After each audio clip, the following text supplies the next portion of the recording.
राजस्थान में sub inspector भर्ती परीक्षा 2021 रद्द हुई है तो लोगों की उम्मीदें भी परवान चढ़ी है कि अब एसओजी बाकी परीक्षाओं के भी जांच करेगी और दूध का दूध पानी का पानी होगा। मगर सब इंस्पेक्टर भर्ती परीक्षा में रद्द होने तक की जो मुकाम है वो हासिल करने के लिए एसओजी के एडीजी वीके सिंह ने जो कुछ किया है उस पर बातचीत करते हैं। सर, ये आसान काम नहीं था, जितनी लंबी एक सुनवाई चली, आप लोगों की जांच हुई, अब ये लग रहा था कि होगा नहीं होगा, बहुत कशमकश चल रहा था। कोर्ट में जब कोई भी विषय विचारार्थ प्रस्तुत होता है तो हर हमेशा दो संभावना रहती है, एक पिटिशनर के पक्ष में जा सकता है, एक पिटिशनर के खिलाफ जा सकता है। तो आप सही बोल रहे हैं कि संभावनाएं तो दोनों तरफ बनी हुई थी। काफ़ी डिटेल हियरिंग की कोर्ट ने, काफ़ी लंबा समय दिया, पूरे बारीकी से सभी पहलुओं को समझा और जो ये फैसला आया है मेरे दृष्टि में तो ये सभी पक्षों को देखते हुए, सभी पक्षों का जो बेहतर ओवरऑल समाज के इंटरेस्ट में हो सकता था उसको करने का कोर्ट ने प्रयास किया है। और मैं इस फैसले को एक दूरगामी प्रभाव वाला फैसला मानता हूँ कि इसका राजस्थान पुलिस में जो सरकारी नौकरियां हैं उसके रिक्रूटमेंट के इतिहास में ये बहुत गहरा और लंबा असर डालेगा, क्योंकि ये डिमांड साइड को डेंट करता है। जिन्होंने पैसे दे के पेपर खरीदे और परीक्षाओं में सेलेक्ट हुए हैं उनमें से काफ़ी लोग जेल भी गए, उनकी नौकरियां भी गई और अब भर्ती भी रद्द हो गई तो भविष्य का भी कुछ नहीं है। तो जो कहावत है कि प्याज भी खाए, जूते भी खाए और दंड भी दिए, तो वो करके इनका जो डिमांड साइड है इस धंधे का उसको काफ़ी गहरा आघात पहुंचा है और आने वाली भर्ती परीक्षाओं की साफ सफाई में इस जजमेंट का बहुत कंट्रीब्यूशन रहेगा। जब एसओजी में आप आए थे, यहाँ पर एसआईटी बनाई थी, हेड बने थे, तो क्या आपको लगा था कि इतना ज्यादा घपला है, कोई परीक्षा ही नहीं बची है? मैं ही नहीं, मेरे टाइम में बहुत सारे अलग अलग समय पे जो साथी आए हैं सबका कॉमन यही है कि जब तक हमने यहाँ आके अनुसंधान से या अनुसंधान में शामिल नहीं हुए तब तक जो स्केल है गड़बड़ियों का वो हमें पता नहीं था। और जब हम लोग आए थे तो कुछ केस मिले थे जो पहले भर्ती परीक्षाएं जो रद्द हुई थी उनसे रिलेटेड पेंडिंग केसेस थे और उन्हीं का जो अनुसंधान धीरे धीरे जब हम लोगों ने आगे बढ़ाया तो कड़ी दर कड़ी खुलासे होते चले गए और बहुत सारी गड़बड़ियां उजागर हुई हैं। भविष्य में भी बहुत सारे अभी जो कंप्लेंट्स पब्लिक भेज रही है, रोज़ दुनिया भर के कंप्लेंट्स मोबाइल पे डाक के जरिए हम लोगों को मिल रहा है। जो हेल्पलाइन है मैं मानता हूं कि वो एक इसमें गेम चेंजर का काम किया, क्योंकि एक पब्लिक के अंदर जो प्रतिशोध की अग्नि छुपी हुई थी उसको एक्सप्रेस करने का उसने माध्यम दिया और पब्लिक ने लगातार बढ़ चढ़ के वो जो हेल्पलाइन है उस पर सूचनाएं शेयर की और हम लोगों ने भी जो लगातार कार्रवाइयाँ की, बीच बीच में जैसे इम्पोर्टेंट लोग पकड़े गए, तो पब्लिक का फेथ मेंटेन रहा है और जो सूचनाएं आई हैं हर सूचना सूचीबद्ध है। हो सकता है कि कोई सूचना पर भी कार्रवाई हो चुकी है, कोई प्रोसेस में है, कोई सूचना आने के अभाव में अभी रुका हुआ है, बट हर सूचना रिकॉर्डेड है और उस पर कार्रवाई होगी, ये मैं आश्वस्त करना चाहता हूँ। और आगे भी कुछ भर्ती परीक्षाएं हैं जो इस एसआईटी के द्वारा अनुसंधान किया जाएगा और जैसा जैसा एविडेंस होगा, जैसी खुलासे होंगे वैसी कार्रवाई होगी। पब्लिक के अंदर प्रतिशोध था, प्रतिशोध इसलिए था कि इसी एसओजी में कार्रवाई नहीं हो पाती थी, हेल्पलाइन पहले भी थी और उम्मीदें बढ़ी है। इसीलिए ये सवाल ही उठ रहा है कि कितनी परीक्षाएं आपके टारगेट पर है, क्योंकि हमारे पास जो आ रहे हैं आपके पास भी आ रहे होंगे, जेईएन परीक्षा हो, पटवारी परीक्षा हो, जितनी परीक्षाएं हुई है पिछले 5-6 साल में सबके लिए बच्चे आ रहे हैं। उम्मीदें लोगों को बहुत ज़्यादा है, सूचनाएं भी हमारे पास ज़्यादा हैं, विभाग भी 5 साल की भर्तियों की स्क्रूटनी कर रहे हैं, वहाँ से भी खूब हमें सूचनाएं प्राप्त हो रही हैं। तो मैं ये तो आश्वस्त मैं श्योर हूँ कि जेईएन भर्ती का केस जल्दी दर्ज होगा। उसके अलावा भी बहुत सारी भर्तियां हैं जिसका केस या तो ऑलरेडी दर्ज हो चुका है या विभागीय स्क्रूटनी से दर्ज होगा और वो काफ़ी भर्ती परीक्षाएं हैं जिसको हम लोग आने वाले टाइम में इन्वेस्टिगेट करेंगे। ये मैं आपके दर्शकों को एश्योर करना चाहता हूँ। इस सब इंस्पेक्टर भर्ती परीक्षा तक कैसे पहुंचे थे आप, थोड़ा सा बताएं हमारे दर्शकों के लिए। देखिए, शुरू में तो हम लोगों को मालूम नहीं था कि इसका पेपर लीक है या कोई, पब्लिक में बहुत इस बात की मरमरिंग होगी, लेकिन जब हम लोगों ने इन शुरुआत किया था अनुसंधान, तो इस तरह का कोई हमारे पास जानकारी नहीं थी। हम लोग तो नए ही आए थे और ये विषय हमारे लिए नया था। तो पूरा टीम ने जो पुराने केसेस है उसी में जब इन्वेस्टिगेट करना चालू किया, तो इंट्रोगेशन के दौरान ही धीरे धीरे धीरे ये बातें, एक एक्यूज से दूसरा, दूसरा से तीसरा, ये कड़ी जुड़ते जुड़ते जब एक आरोपी ने यह खुलासा किया कि वो इस स्कूल में परीक्षा ड्यूटी में था और उसका साथी यूनिक बाम्बू को भी परीक्षा सेंटर पे इन्विजिलेशन ड्यूटी के लिए लगाया गया था, ताकि वो सेंटर के अंदर रख के परीक्षा का प्रश्न पत्र आउट कर सके। उस सूचना को जब हम लोगों ने वेरीफाई किया और कंफर्म हो गया ऑन रिकॉर्ड कि यस, यूनिक बाम्बू की डिग्री जो ड्यूटी है उस स्कूल में उस परीक्षा के दौरान लगाई गई है, तब हम लोग आश्वस्त हो गए थे कि जो ये डिस्क्लोजर है ये बिल्कुल विश्वसनीय है। और तभी से हम लोगों ने इस जो ये परीक्षा है इसको खोदना चालू किया था। और धीरे धीरे धीरे धीरे जैसे समय निकला, अलग अलग आरोपियों से पूछताछ हुई, तो पता चला कि ये जगदीश बिश्नोई नहीं है, ऐसे बहुत सारे लोग हैं जिनको जहां मौका मिला उन्होंने इस परीक्षा में जो प्रक्रिया है उसको गड़बड़ करने में, उसका फ़ायदा उठाने में कोई कमी नहीं छोड़ी। और अल्टीमेटली जो आरपीएससी के मेंबर का इन्वॉल्वमेंट है मिस्टर कटारा का, वही पूछना चाह रहा था मैं, वहां तक कैसे पहुंचे आप। देखिए, जो रामूराम रायका जी के बच्चे हैं दोनों, उनका उन पेपर कहाँ से आया, किसके माध्यम से आया, तो पूरा लगभग जो जोधपुर के आसपास जितने गैंग के लोग, गैंग के सहायक लोग, साइट हैंडलर्स, सबसे जब पूछताछ होती थी तो हम लोगों के दिमाग में ये इम्पोर्टेंट रहता था कि ये पता करना है कि रामूराम रायका के बच्चे को पेपर किसने दिया। जब उधर से हम लोग लगभग लगभग ये श्योर हो गए कि उस चैनल से कहीं ये जुड़ नहीं रहे, तब हमारा संदेह गया था बाबूलाल कटारा पे।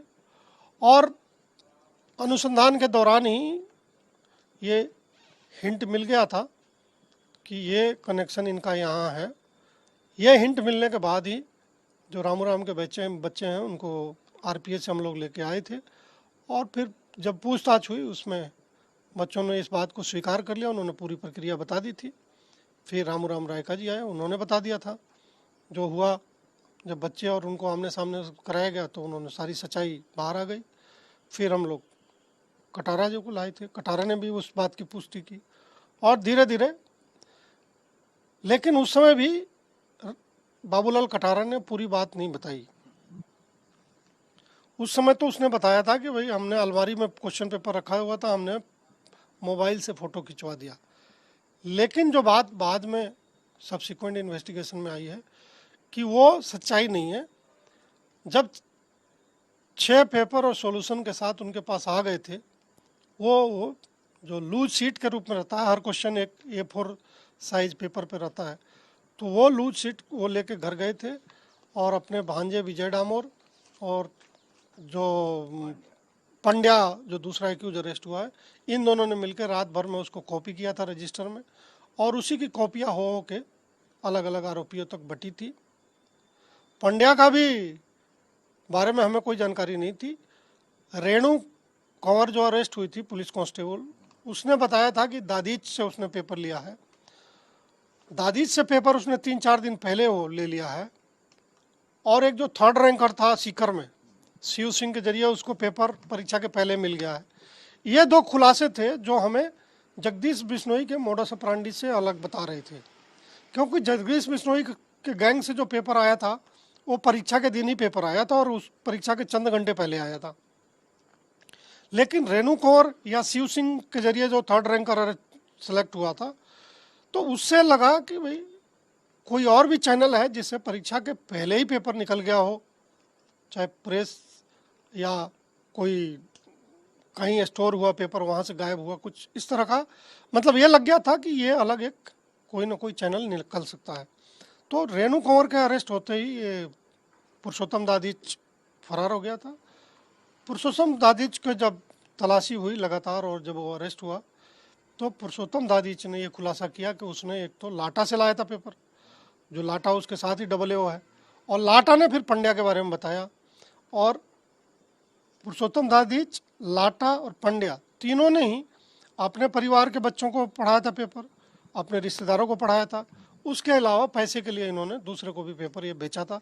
तो ये जो खुलासा हुआ ये बहुत इस प्रक्रिया पे बहुत ज़्यादा गंभीर प्रश्न लगाता है कि जिसमें RPSC का मेंबर खुद ही पैसे के लिए पेपर को बेच दिया, खुद परिवारीजन को पढ़ाया, जो उसका भतीजा है और उसका भांजा है उन दोनों ने पेपर पढ़ा था। इसके अलावा बांसवाड़ा के इलाके में वो 2 और कैंडिडेट्स थे, उन्होंने पेपर पढ़ के नौकरी ली थी। उसके अलावा सीकर में एक और लड़के का पता चला। तो इस तरह से एक से अनुसंधान हुआ तो और खुलासे हुए, दूसरे से अनुसंधान हुआ फिर खुलासे हुए, ऐसे एक कड़ी दर कड़ी जुड़ती चली गई। इसमें पांड्या जब अरेस्ट हुआ तो इसने अपने बेटे बेटी का नाम बता दिया, मगर राजकुमार यादव का नाम नहीं बताया, जो अशोक गहलोत के सुरक्षा में लगे हुए थे। तो आपको लगता है कि अभी भी ये बहुत कुछ छिपा रहे हैं? देखिए, ये बात कई बार हम लोगों के टीम के बीच में आपस में डिस्कस हुआ है कि वी आर नॉट श्योर कि अभी तक जो इन्होंने स्टोरी बताई है इतना ही है या इसके अलावा है। पंड्या ने जब पूछताछ हो रही थी तो आखिरी जो डिस्क्लोजर किया था, जब पंड्या अरेस्ट होकर पुलिस रिमांड में था, तब ये बताया था कि उसने बुद्धि सागर उपाध्याय के बेटे को पेपर दिया था। That was the last disclosure. और वो भी उसने IO को बुला के और बोला कि मैंने एक सूचना छुपा रखी है और ये बात है। तो ये उसने बुद्धि सागर उपाध्याय के बारे में बताई थी, उसके आगे उसने नहीं बताया था। ये महज संजोग है या जो भी हो, जब हमने अनुसंधान शुरू किया था तो मेरे डायरी में जो पहला नाम लिखा हुआ है वो सत्येंद्र यादव रैंक 12 लिखा हुआ है। अच्छा। और भी बहुत सारे नाम हैं, लेकिन पहला नाम जो है वो है सत्येंद्र यादव रैंक 12। तो मैंने जो हमारा अलग अलग शिकायतें आई हुई हैं, जो हमारा अपना डाटा एनालिसिस है, पब्लिक फीडबैक है, उस अफसर के बारे में फीडबैक है क्योंकि वो ट्रेनिंग भी कर चुका है। तो इस सारा कुछ करने के बाद हमने तय किया कि ये 5-7 तो बुलाने ही बुलाने हैं, तो इनको हमने नोटिस दिया। अब हमारी जानकारी में तो राजकुमार था नहीं, लेकिन संजोग से जो 2 लोग उससे जुड़े हुए हैं, सत्येंद्र यादव और रविंदर सैनी, दोनों को नोटिस चला गया। जो बाद में पता चला है कि राजकुमार यादव को ये लगा कि सत्येंद्र पुलिस का आदमी है, पंड्या ने मेरा नाम नहीं लिया तो ये भी नहीं लेगा, लेकिन रविंदर सैनी कमज़ोर है, वो बोल सकता है। तो उसने रविंदर सैनी को बोला कि अभी नहीं जाना है, तुम भाग जाओ।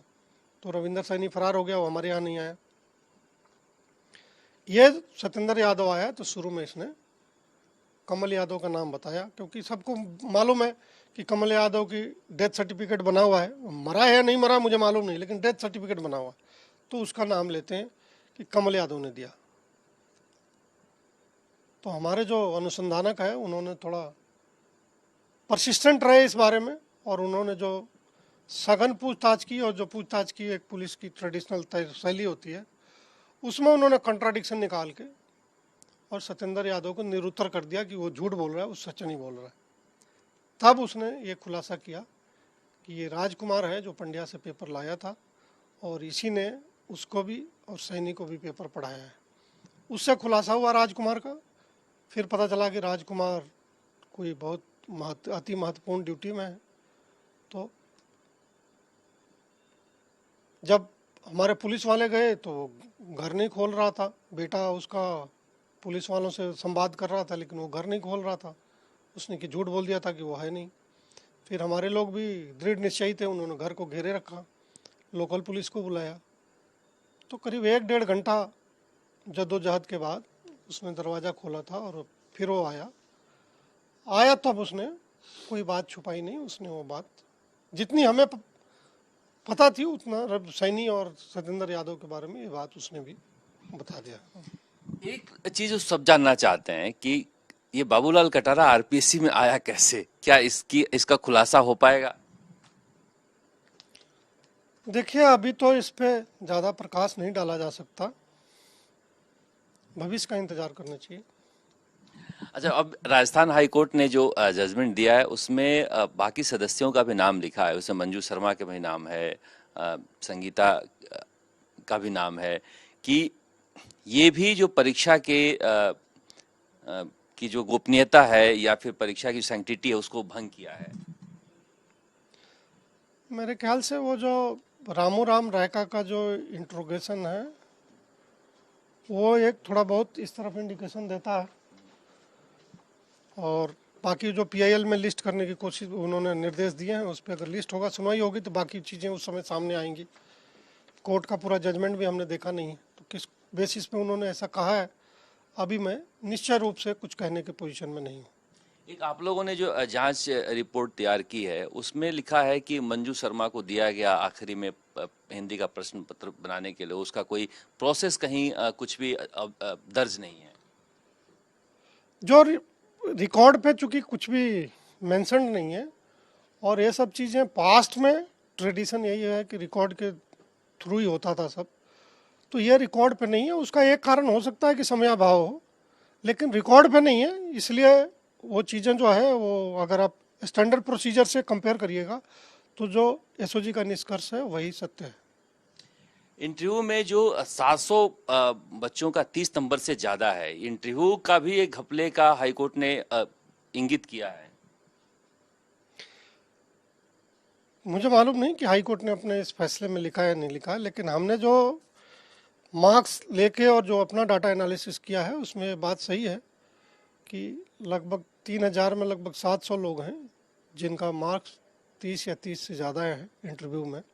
टोटल 50 नंबर का इंटरव्यू था, जिसमें 8 नंबर स्पेशल क्वालिफिकेशन के लिए, 3 नंबर एनसीसी के सी सर्टिफिकेट के लिए, 3 नंबर क्रिमिनोलॉजी की डिग्री के लिए, और कुछ क्वालिफिकेशंस के लिए 8 नंबर का डिग्री है, और 42 नंबर में भाई बाबोसी है। तो उसमें काफ़ी लोगों को 30 या 30 से ज़्यादा नंबर मिले हैं, वो एक बहुत बड़ा संख्या है। अभी इसकी परीक्षा तो रद्द हो गई है, मगर ये जांच प्रक्रिया जारी रहेगी। ये जांच तो अभी बहुत लंबा चलना है। बहुत महत्वपूर्ण जो हमारे 2 एक्यूज हैं, सुरेश ढाका और यूनिक भांबू, वो आए नहीं हैं। विनोद रेवाड़ को हमने पकड़ लिया है, अब आगे उनसे पूछताछ होगी और जो खुलासे होंगे आपको 1-2 दिन में पता चलेगा। बाकी परीक्षाएं जैसे आरएएस की परीक्षा है उसको लेकर भी बहुत सारे क्रोडिलाल मीणा कह रहे हैं कि मैं दे के आया था कुछ सबूत। देखिए, कुछ चीज़ें तो जांच में चल रही हैं, और तो उसके बारे में मैं अभी इस स्टेज पे कोई भी कमेंट करना उचित नहीं समझता। इतनी परीक्षाओं की जांच हो रही है, संसाधन पर्याप्त है या और चाहिए? मेरे ख्याल से अभी तो जो जिस तरह के खुलासे हो रहे हैं, अभी तो बहुत ज़्यादा समय और संसाधन दोनों की ज़रूरत है। मैं एक चीज़ आपके दर्शकों को बार बार ये कहना चाहूँगा, जो मैंने महसूस किया है, कि अभी भी जो परीक्षाएं हो रही हैं तो उसको लेके वो सशंकित रहते हैं। सावधान रहना अलग बात है, लेकिन सशंकित नहीं होना चाहिए। मैंने बहुत गौर से दोनों परीक्षा एजेंसियों आरएसएसबी और आरपीएससी को देखा है। सिस्टम में बहुत ज़बरदस्त सुधार हुआ है।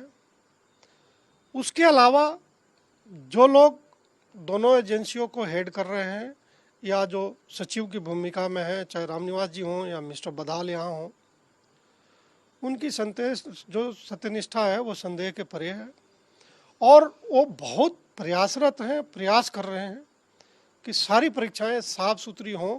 सिस्टम की ग्लोरी जो एक संदेहास्पद हो गई थी उसको रीस्टोर किया जाए, उसको रीगेन किया जाए। तो अभी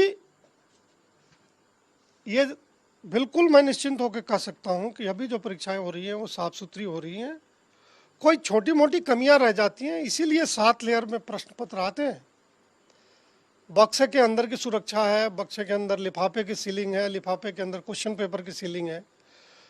जब 4 लाख 10 लाख पीसेस तैयार होते हैं क्वेश्चन के, तो संभव है कि 1 आध 2 4 में कोई जो आदमी इसके द्वारा काम किया जा रहा है उसमें कोई कमी रह जाए, लेकिन एक में कमी रह जाए तो वो दूसरे सुरक्षा घेरे में वो सुरक्षित रहे।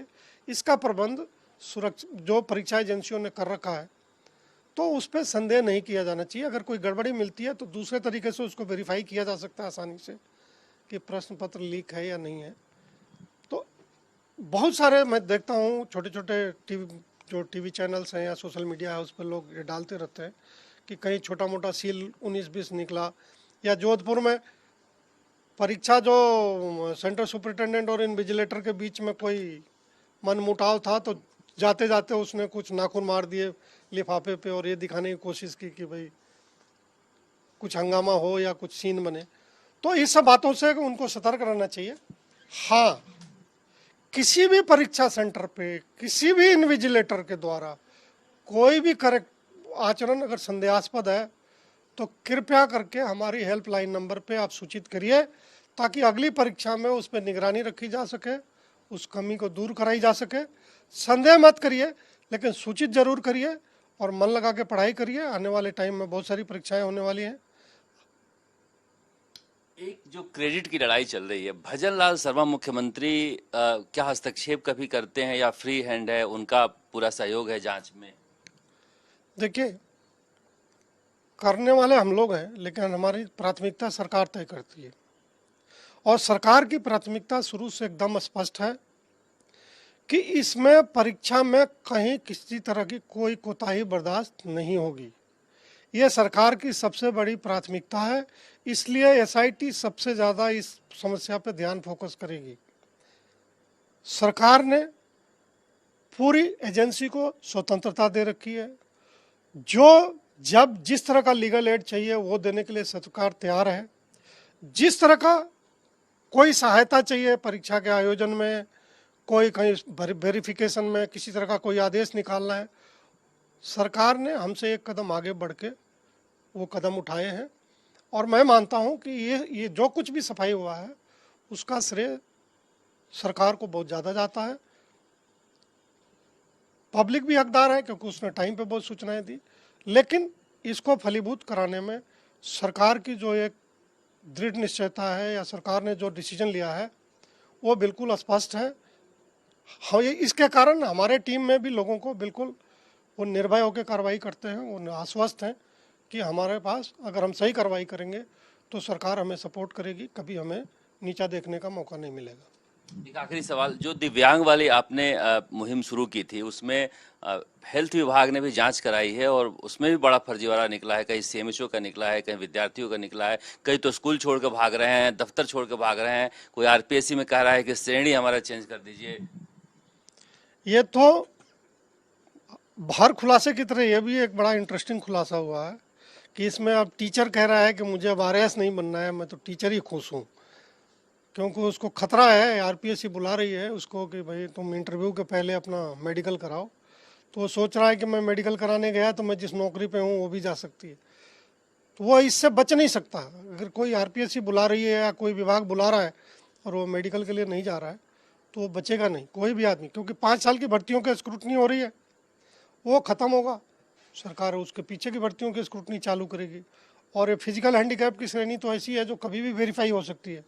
तो इसके लिए मुझे लगता है कि आने वाले टाइम में ये एक बड़ा खुलासा होगा और इसमें इस कैटेगरी में ख़ास तौर से जो अभी तक रिजल्ट आया है उसके ट्रेंड को देखते हुए मेरा यह अनुमान है कि बहुत बड़ी संख्या में लोग जेल भी जाएंगे, नौकरियां भी जाएंगी और बहुत सारे लोक सेवकों पे भी इसकी आँच आएगी जो उन्होंने ये डिग्री बनाने में किसी की जाने अनजाने में मदद की है।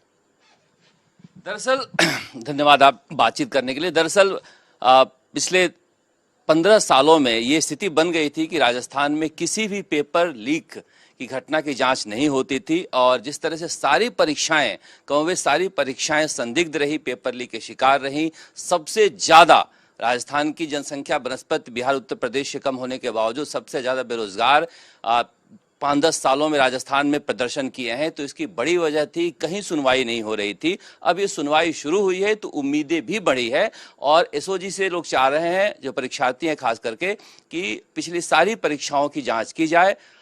मगर अच्छी शुरुआत हुई है, सब इंस्पेक्टर भर्ती परीक्षा रद्द हुई है, बाकी परीक्षाओं की जांच में क्या निकलता है इस पर हमारी पूरी नजर रहेगी। आप